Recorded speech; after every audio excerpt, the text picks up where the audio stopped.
लवकरच तुम्हाला विजय वडेट्टीवार जे विरोधी पक्षनेते आहेत ते त्या काँग्रेस पक्षामध्ये अस्वस्थ आहेत। आता जी लोकसभेच्या निवडणुका पार पडल्या त्यामध्ये काँग्रेसच्या जास्त जागा आल्यामुळे त्यांना नाना पटोलेंचं वर्चस्व त्या ठिकाणी सहन होत नाही आहे आणि म्हणूनच विजय वडेट्टीवार तुम्हाला लवकरच भारतीय जनता पार्टीमध्ये अधिकृत प्रवेश केलेले दिसतील आणि आमच्या ट्विटला काहीतरी अर्थ आहे म्हणून मी ट्विट केलंय। रोहित पवार असं म्हणतायत की अजित पवार यांच्यावरती दबाव आहे आणि ते कमळ या चिन्हावरती कोण म्हणतं? रोहित पवार।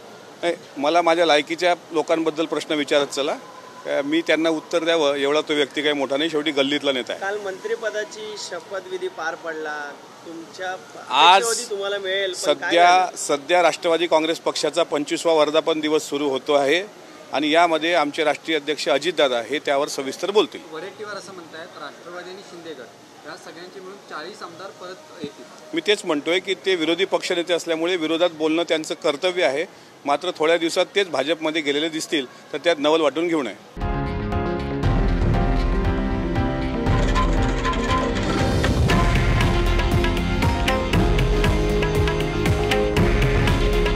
हे आहे देशातील नंबर 1 न्यूज नेटवर्क आणि आपण पाहत आहात TV9 मराठी।